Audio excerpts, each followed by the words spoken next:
Hello, ladies and gentlemen. This is Taylor Jones, and I have one question to ask you. Do you have any, and I mean any, idea what time it is? If not, let me welcome you to Season 5 of Cold Man's Winter. Hello, ladies and gentlemen. My name is Taylor Jones, and it's that time of the year again, the most wonderful time of the year. But in my sort of way, as you can tell from the intro, welcome to a brand new episode. Well, the premiere of season 5 of Cold Man's Winter. And that's right, ladies and gentlemen, I'm back to give you some more real life issues to talk about. And I'm just glad that I got started because December the 21st, winter started, and here we are, Christmas Eve. My premiere episode of Cold Man's Winter Season 5, where I give you everything that I left off from the seasons before. Now, season 1, I didn't come up with some ideas. I didn't know what to talk about, like what the topics were, until episode 3, when I talked about either procrastination. I think it was procrastination, and in episode 4, sexual harassment, and I went on from there. But I had my good moments with Cold Man's Winter from the past seasons, as well as my bad ones, referring to times when I went too far because I took things by heart for some people, and I talked about real life folks in a fictional story that I had to have an urgent wake up call. So, to be fair, all the individuals in the story are fictional that I'm going to talk about. Although I thought of real life people and see what life was like. And when it comes to real life issues, what would be the first thing I want to talk about? Well, controversial or not, I think it's best that we need to learn like the real details of some like bigotry. Yeah, bigotry.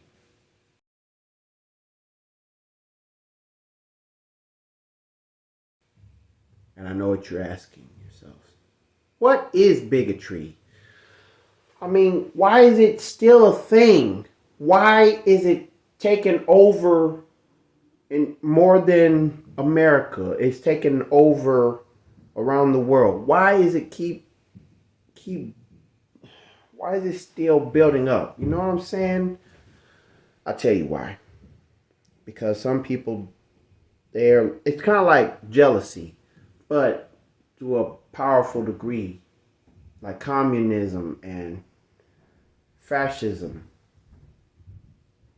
And other times people are being too narcissistic and they decide that they want to focus on me, myself, and I want this, I want that, and John Doe and Jane Doe can't have it. Even if they have to take it to a whole new level, as in murder, murder, murder, kill, kill, kill.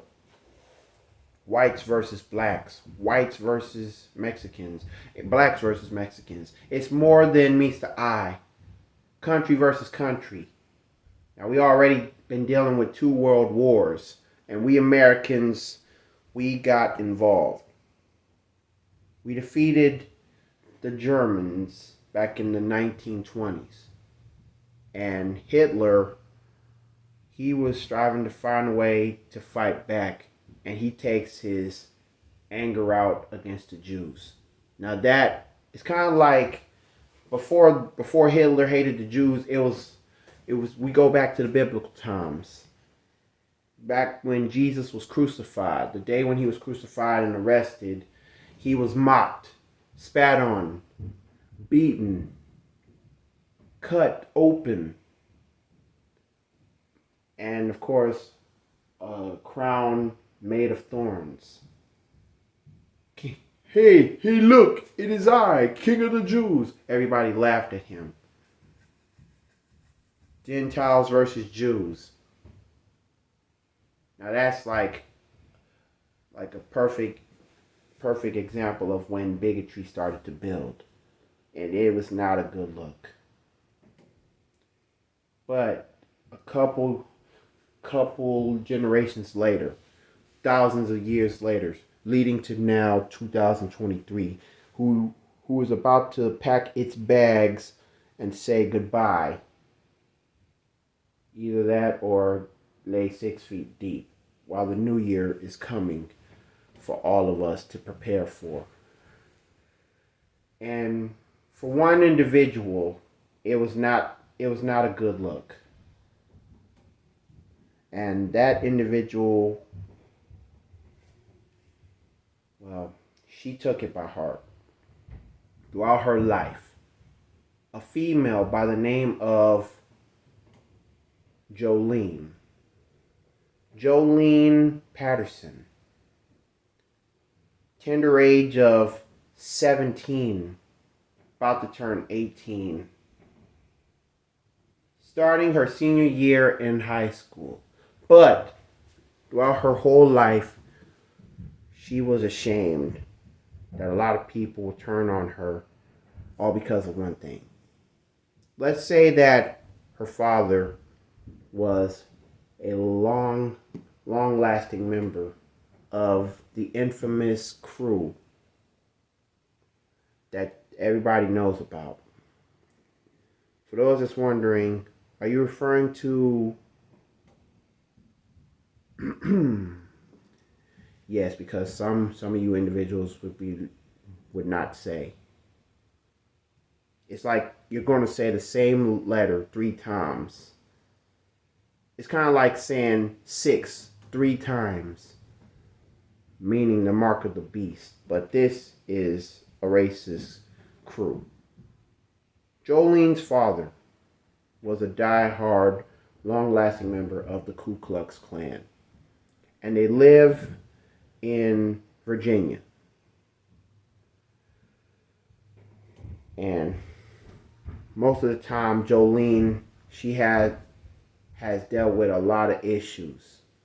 She dealt with staying away because her father says that it's forbidden to hang out with other races.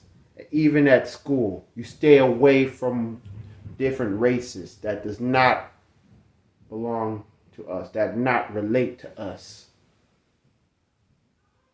It's obvious that he didn't give a dang about Martin Luther King. He didn't give a care about John F. Kennedy. He even despised Abraham Lincoln. But what's funny, his father, Jolene's grandfather, he brought the same tensions to him. But the grandfather, like the father before Jolene's grandfather, the great-grandfather, it's like a generation curse. Everybody from the Patterson family have to accept racism. All capital letters, like all caps, like MF Doom. But the true meaning of bigotry, it comes, well, as my father always said, it starts with the family. Beef comes from the family. It starts with the family. It starts with one, and then it builds up. And the more hatred that builds up, the more complicated life can be for others. So Jolene, she was not used to living life on earth. Especially when her father had to wear the white hood to go to different parts of the neighborhood and burn crosses telling all individuals that are not white to get the heck out of Virginia. And next thing you know, it's like the white version of Naughty by Nature's Everything's Gonna Be Alright. When Tret said near the end of the song, if you're not from the ghetto, don't even come to the ghetto. Stay the heck out the ghetto. But this is Virginia. This is deep. Confederate battle flag hanging on Jolene's father's wall. 'Cause in his bedroom, he praises the Confederacy. He praises the rebel nation because his family before him did the same thing. But why are you talking about the father, and like why are you not giving more details about Jolene? Because some things in Jolene's life has to be kept a secret, but kept on the hush. But have you noticed anything about Jolene? Like, what's up with her? I know you're asking. Jolene, she's been abused. I mean, abused like more than being beaten, whooped. I mean, especially when she got caught with other folks. Her father was so mad that she had to get a whooping almost every day. Like, even when getting picked up from school. Like, he said it himself. Don't hang out with black folks. Don't hang out with other races. But they were classmates. She even tried her very best not to disrespect her father. But, shockingly, her father believed in God. But see, the thing is this. The father, Jolene's father, he couldn't stand everything. Anything that the so-called change was supposed to be. He don't believe in peace. He believes in the democracy of the white man. Jolene wanted to be an ordinary individual. But the mother, on the other hand, she was more like Jolene. She was scared for her life too. So for the first 17 years of her life, it was a living nightmare for Jolene. At age 5, the ugliness has been brought to Jolene day after day after day. And even everybody from school started talking bad about her. Like she's scared. Mostly the classy girls, the prep girls, the cheerleaders. You know, the old high school bully cliche. The girls are cute, but the weirdos, the losers are not. We're hot, you're not. Like, you know. All because her father was a racist. Jolene really wanted to prove that she could do better. But at age 10, ever since her mother gave her a diary, Jolene took all of her time writing all of her problems, and she even thought about writing like a little tale, like chapters of her life. Like she wrote her very own autobiography, her book, but with a composition book that she calls Diary. Telling what life is like. Even portraying life as in who she looked up to. She looked up to her mother. She looked up to her preacher. She looked up to the teachers.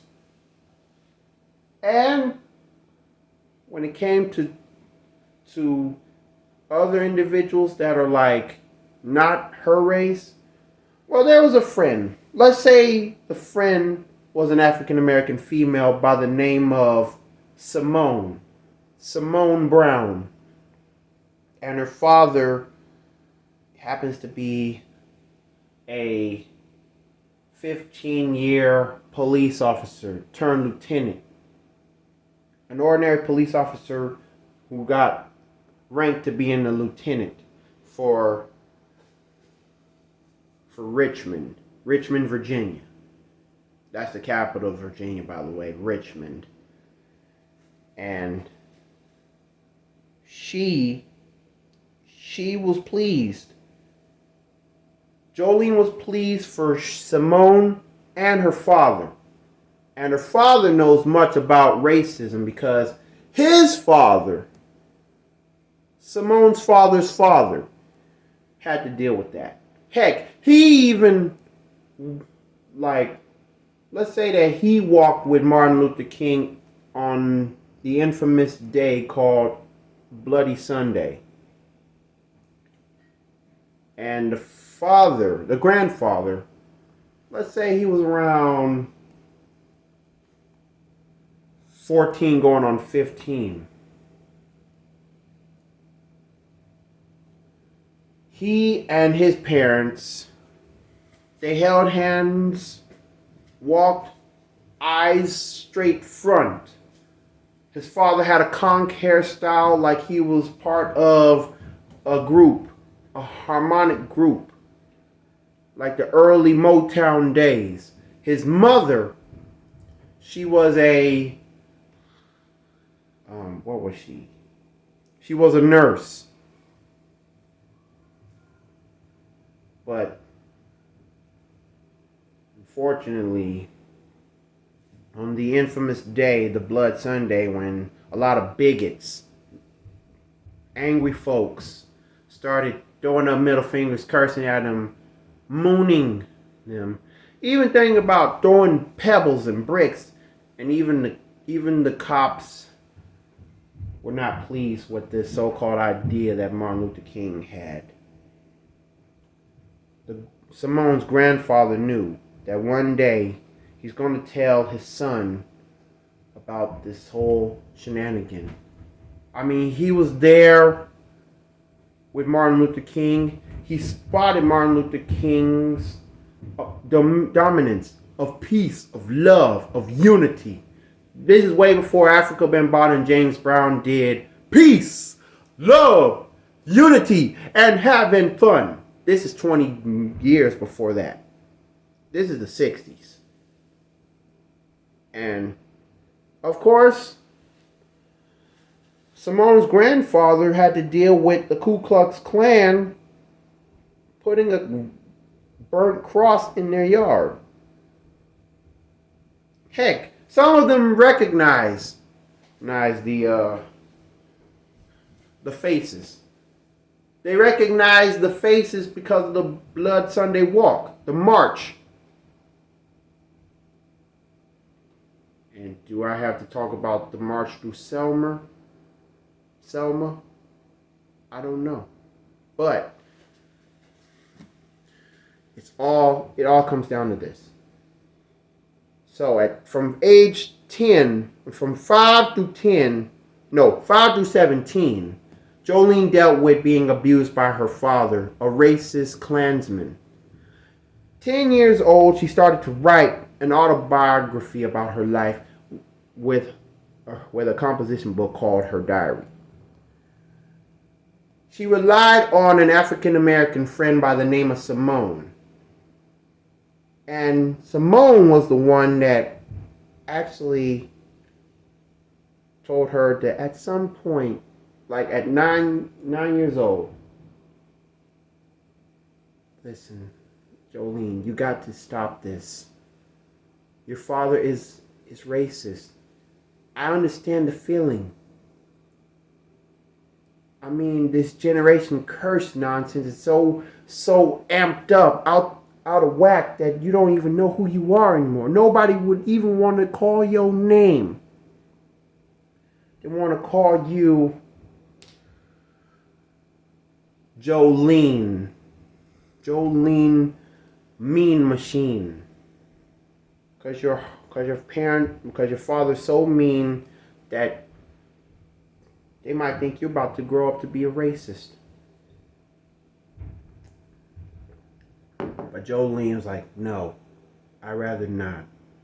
That's why I like to be a writer. And let's just say that after Simone and Jolene hooked up, like they became friends, they made sure that they would keep this on the hush, especially when Jolene gets picked up from school. Once they walk out, they're supposed to part different ways. The father would not have the nerve to whoop Jolene or abuse her, especially when she stays away from Simone. Simone goes to her car. Well, her father picks her up from work. Now remember, he's a lieutenant. So, Simone was very happy that her writing skills got better. Jolene's writing skills got better. And she even had an idea to help make copies so that she can sell it to schools, like by a purchase. And let's say that based on having copies, like for instance, can you imagine two girls at 10 years old come together 1 year after they started seeing each other and knowing each other, telling them their secrets and learning how to overcome them? One white, one black, connected. White plus black equals gray. They see the gray area. Simone and Jolene. And at 10 years old, they decided to sell copies of the composition book, the diaries. And they pay everybody $5. All the students from school, they paid $5 to get a purchase. Because Jolene's dream of being a writer, it started to be a game changer. But some of the cool kids, well, let's say that the cool kids, they didn't find it very well. And even if it means to snitch, one popular cheerleader wanted to file a complaint, as in tell Jolene's parents, mostly the father, about this. Well, that didn't happen until 13 years old. Jolene was 13. Having the time of her life, writing autobiographies through the diaries, she decided to take her writing expectations to a whole new level. But because of that cheerleader, 13 years old now, 3 years after writing, she got exposed. Jolene got exposed. And the father had some nerve to come up to school, barge in the classrooms, and yank Jolene out of class. And he didn't even have a shirt on. He had overalls on with a ball cap that has Confederate battle flag. Takes her to his pickup truck with the muddy tires, yanking her, pushing her. And she even got kicked on her butt, as the father said, "Get your A word in." Now wait a minute. This is like 1 minute before class was officially over. And the father, Simone's father, was like, "Simone, what's going on?" And I'm like, "What do you mean, Daddy? I saw your so-called friend get taken out. Something is up. And I want you to come along with me." So they got in. So Simone's father, the Lieutenant Brown, while she was getting picked up, his father got suspicious to the fact that he had to follow Jolene's father, driving for miles in his box Chevy, black and white Chevrolet Caprice with the red and blue incandescent lights on top. They followed them to the house. But since they didn't want to be caught because of their race color, they decided to hide. Roll the window down. And even the mother, Jolene's mother, was not pleased with the father's behavior. He heard some whooping noises. Jolene screaming. But he did more than scream. He punched her. Kicked her. Like a dog. Ugh, that's terrible. And you know why? Because he's a Klansman. He told Jolene from the very get-go not to hang out with anybody else that's not in color. But now, because of the fact that she started writing her Lifetime stories, and a cheerleader had the nerve to expose her at 13, the father got buck wild. But it got worse because Lieutenant Brown was spotted by Jolene's mom. What are you doing here? You got to get out of here. I'm aware of that. And then Jolene's mama looked at Simone. You. Knowing that if Simone was the main reason why Jolene's father acted such a way, and she was the one that helped set up some copies,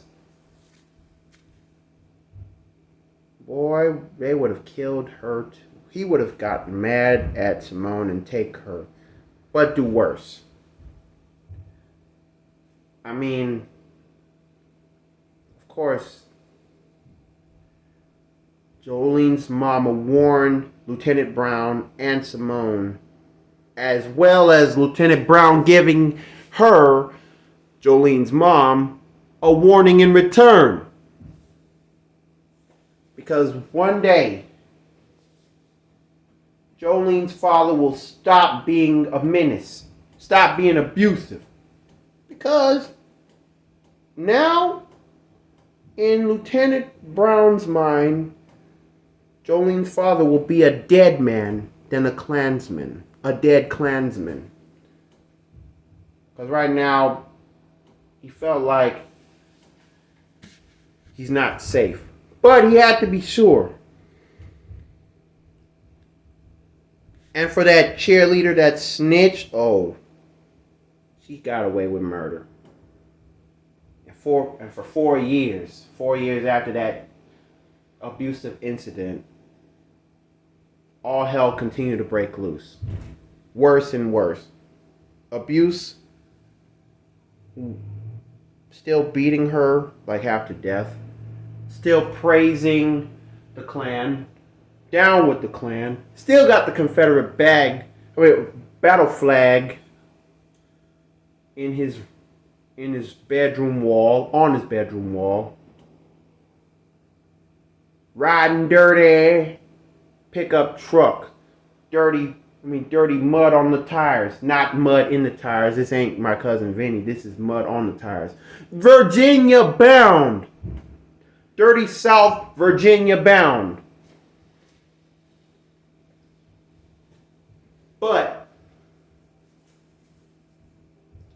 when Jolene turned 18 and about to start her senior year, all madness starts to build up to the 666th degree.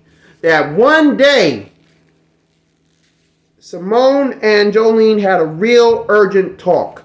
Like a real talk, as in, how long has this been going on? For life? That they want to argue, but they didn't. Simone said in the beginning that no matter what happens, she still got Jolene's back. And Jolene, she kept on writing, but she didn't purchase because that snitching, classy cheerleader, if she exposed her again to the fact Jolene had a mindset. If that cheerleader turned team captain gonna expose me once more, I'm gonna give her a piece of my mind. To the fact that she's gonna start acting like her Klansman father. But instead, she's gonna beat her up. Matter of fact, the cheerleader, she wanted to start a fight with her on a daily basis. She really does. To the fact that Simone had an idea. Back off, Negro. No, I'm not backing off. You want to fight against Jolene and have something to say? Well, dig this. I got a spot where we can fight. And she even told Simone. She even told Simone's father. Wait a minute. Let me rephrase that. Simone even told her father, Lieutenant Brown, about this. He made it happen. It was at the gym, at an old gym. The cheerleader against Jolene. And it's going to be a boxing match. So they had to wear boxing gloves. Simone came up with the idea to find out who's going to stop this madness. So the cheerleader who wanted to pick on her ever since she exposed Jolene at 13 years old, causing Jolene's father to beat the everlasting, I don't know how to put it, to beat the heck out of her as if she was dishonest. Of course! Stay away from other races. Oh, the Latinos, the Latinas, the Mexicans, the Asian Americans, all ethnic groups from the high school, they came to see the show. All of them. Black, white, Asian, Mexicans, all ethnic diversities of the high school that Jolene and Simone went to. They came to see the cheerleader against Jolene. Round one. Ting! The cheerleader was off to a good start. But in round three,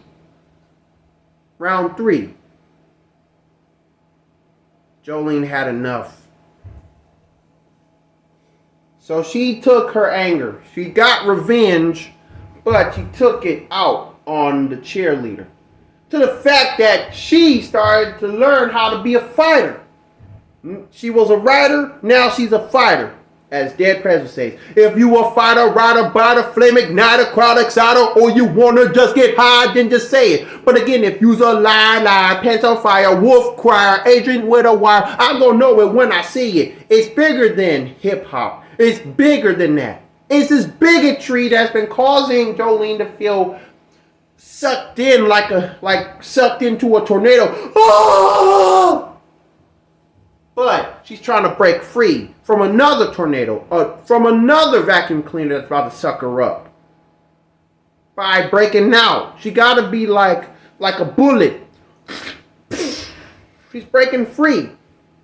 She fought back against the cheerleader for exposing her at 13 because of her personal business that she puts in when she's writing. To the fact that she never stopped writing. She never gave up because of Simone.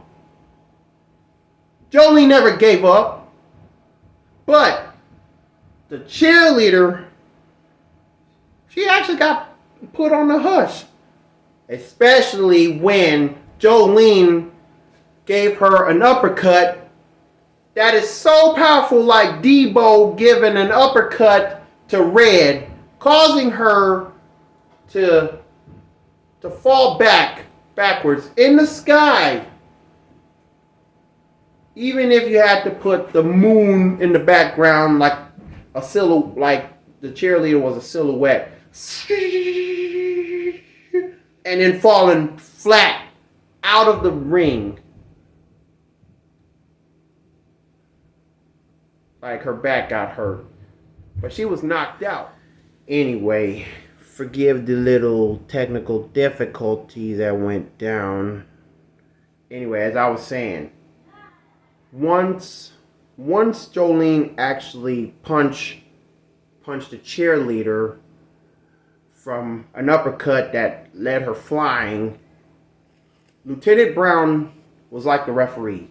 He counted all the way to 10, and the entire high school spotted the whole thing completely a shocker.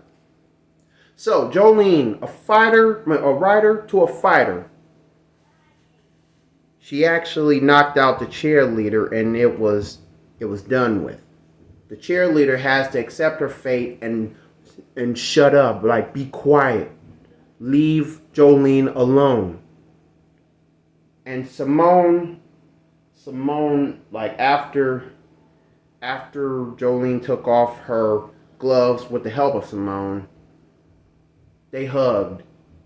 Simone was like, "I am so proud of you."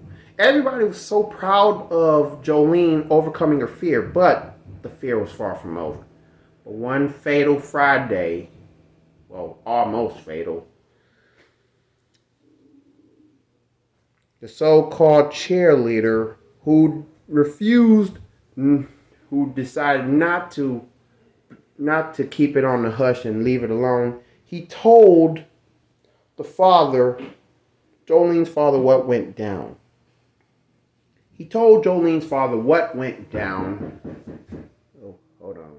But anyway, after the cheerleader got knocked out, she did exactly what was opposite of what went down. After she lose, she was never going to run her mouth. But unfortunately, she stopped by Jolene's family's home. And the father was the first person to see, as well as the mother. To the fact that Jolene's mother asked what happened. And the father's like, "Beat it, woman. This is between me and her." So Jolene's father was shocked to hear what went down.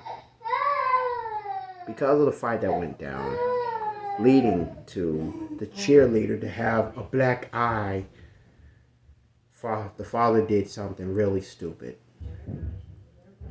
So he decided to get payback because the cheerleader broke the rules. If she lose, she would never tell again. But dig this. Friday night, while Lieutenant Brown was out, guess what? A window was broken. A cross was burned. And when Simone spotted out the Klansmen, the white hoods, her window got broken and she was kidnapped. And when she arrived at the woods, she arrived at the woods with a black eye and a busted lip. Simone was about to be somebody's worst nightmare, referring to the Klan. And there was a leader that wear the red hood. "Tonight we're gonna kill us a Negro." And that's what they were planning to do with Simone. They placed a noose on her neck, Simone Brown. But before before we get any further details, somebody from the school living right by Simone and Lieutenant Brown, they told me they had a call. So they called Lieutenant Brown and told what went down. A Klansman, the Ku Klux Klan broke in a couple of your windows, kidnapped your daughter, and burned a cross on your yard. And now Lieutenant Brown was getting really angry that he decided to bring a couple of his crew, his police crew, like a SWAT team type, but in ordinary clothes. That way they would not have the badge being shown. And spotting the horror for his daughter Simone, Mr. Lieutenant Brown put two and two together. First, after 15 seconds, although Simone found a way to try to stay alive after being hung, like they kicked the ladder off of her feet. 15 seconds. She held on, but then 15 seconds later, she started to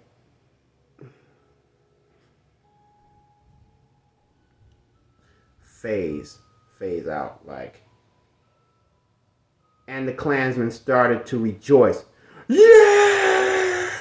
But that was until someone shot the noose down. And when the noose was shot down, the man in the red hood, he got shot too. Shot to death. And the father, and Jolene's father, took off the hood and wondered, where's that coming from? And he saw the police. Lieutenant Brown was so angry that he was going to go after, like he said, he was going to go after Jolene's father for kidnapping his daughter, but realizing that the Klansmen, it was like 50 against 20. 50 against 20. Some of the Klansmen were shot to death. Others, they escaped. Others had been injured, and they still escaped. But then, the remaining, they were handcuffed. And as one cop grabs Simone's body, took the noose off, and through CPR, making sure she breathed, Lieutenant Dan, no, I'm sorry. Why did I say Lieutenant Dan? That was from Forrest Gump. Lieutenant Brown wanted to avenge for what Jolene's father was trying to do to Brown's daughter. So they had a fight. They fought with fists, blood, bruises. But after Lieutenant Dan was knocked out, Brown was knocked out, or so we thought. Jolene's father picked up his Glock, cocked it, aimed it at his head, but little did he know, Jolene's father made the biggest mistake of his life, and he ended up shot. He ended up shot, but by who? Lieutenant Brown's very own daughter. She killed Jolene's father to save her daddy from dying from a Klansman.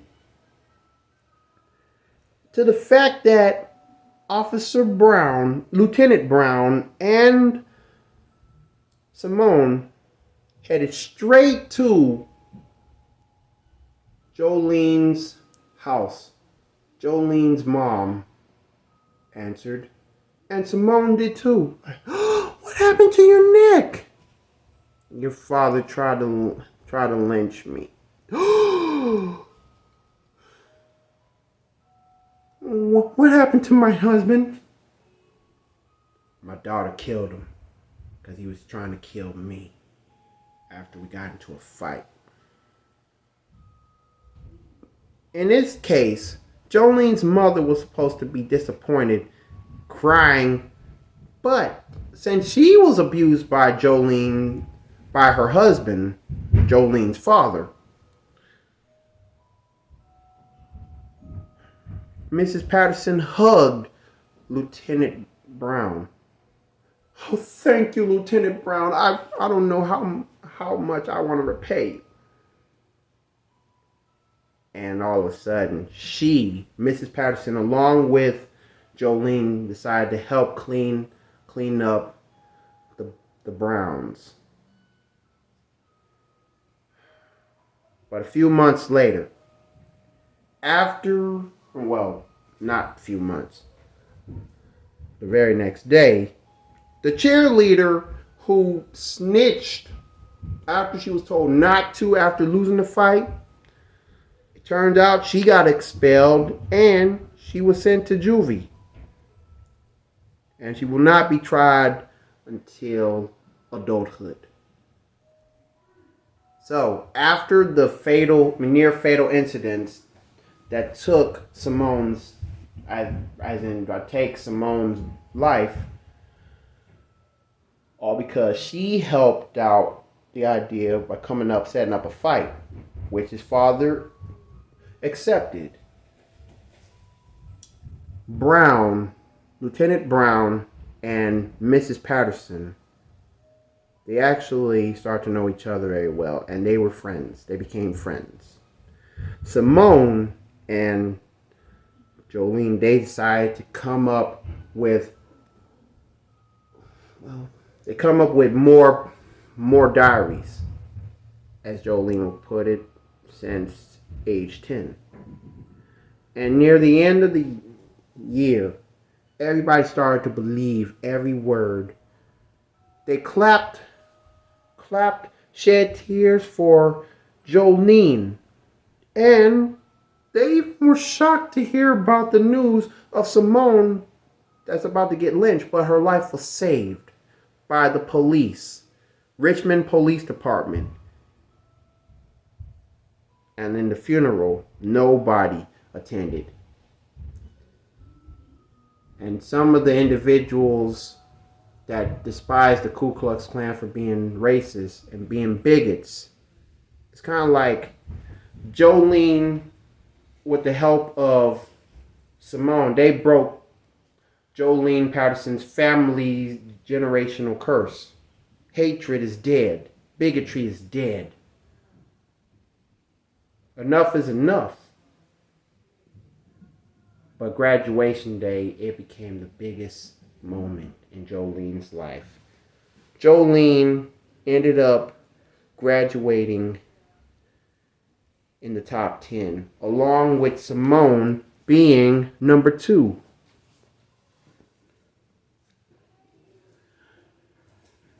But after high school was over, Simone parted ways with Jolene.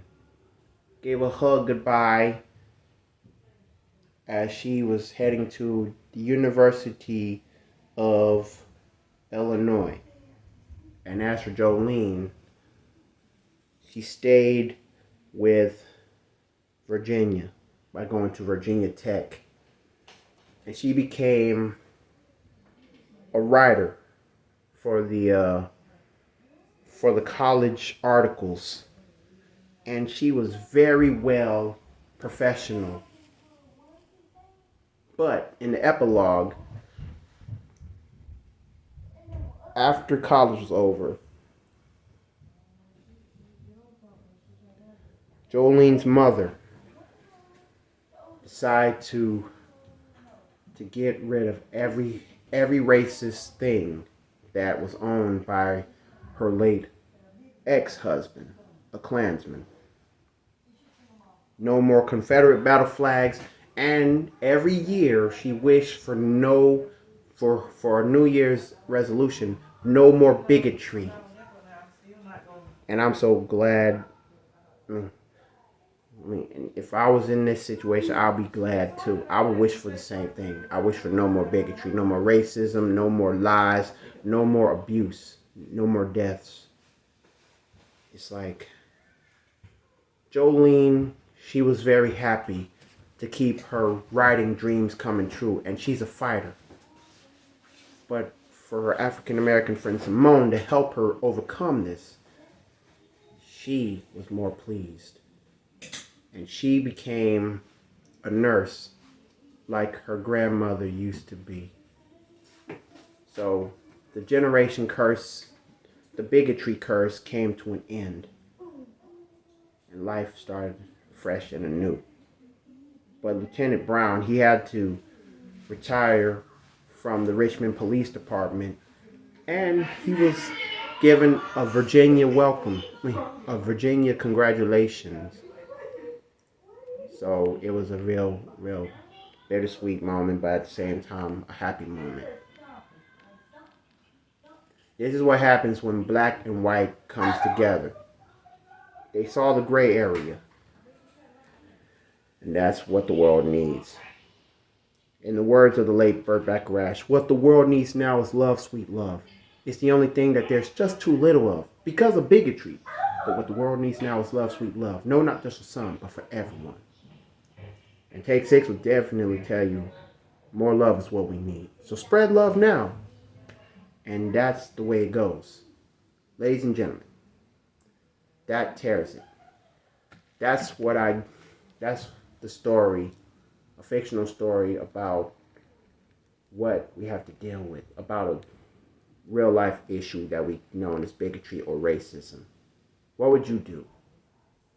Would you have fear, or would you overcome it like Jolene and Simone? That's a good question to ask yourself. And with all that being said, thank you for watching the premiere episode of Season 5 of Cold Man's Winter. But if you like what you're hearing and you feel like you've been in a situation, please feel free to do these things. Like, comment, share, and subscribe. Click the notification bell and there will be more in stores. And also, like I always say, this episode of Cold Man's Winter has been brought to you by this week's Sweet Lady of the Week, where a female individual in real life deserves recognition. For this episode, I dedicate this episode to Kaylee McAllister, because in times like this, life is hard to keep up with, but at the same time, it's too precious to waste. So, Kaylee McAllister is this week's Sweet Lady of the Week. And also, feel free to stop by at TC Jones Edits, my YouTube channel, for more information, for more videos, more details, more whatever it is, and I will give it to you straight up.